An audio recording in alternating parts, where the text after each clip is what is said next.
әнет баба өсиеті. Шебер шешім. Көркем сөздермен халық арасында шешен атанған Қазыбек би жыл сайын қасына жолдас-жораларын ертіп, даналық, тапқырлық сөзімен мәлім әнет бабаға сәлем беріп, кәрі құлақты қариядан тәлім-тәрбие, үлгі-өнеге, тағылым алып қайтады екен. Бірде сол әдетімен әнет бабаның үйіне келіп түседі.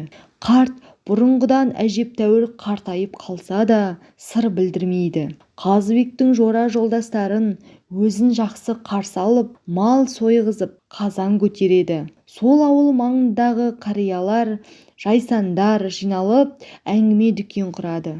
Ертеңіне Қазыбек жол жүруге қам жасап, сапар алдында әнет бабаға бір ауыз өсиет айтып беруін өтініпті. Бірақ әнет баба: «Қазыбек жан-ай, жасы келіп қартайған, қасынан жан тайған, басынан мал тайған адамнан не кеңес, не өсиет сұрайсың?» деп ештеңе айтқысы келмейді. Бірақ бір бетке Қазыбек шешен әнет бабаның бір ауыз ақылын тыңдамай еш жаққа кетпейтінін білдіріпті. Сонда әнет баба Қазыбек шешеннің бұл қылығына күле қарап: «Болмадың ғой, айтайын» деп сөз ойланып, «Әкім» деген сөзді жадыңа сақта депті.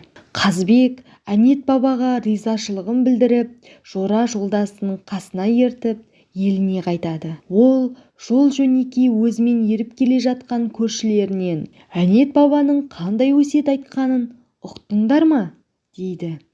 Бірақ бұл сұрағына ешкім үндемейді. Сонда қаз дауысты Қазыбек әнет бабаның айтқан өсиетіне былай деп шешіпті: «Ә дегені әділ бол, к дегені күншіл болма, көпшіл бол, дегені ілтипатты бол, дегені менмен болма, мейірман бол» дегені. Әнет бабаның сол өсиеті ел арасына кең тарап, ұрпақтан ұрпаққа мұра болып қалыпты. Балтабай Адамбаев. Халық даналығы кітабынан.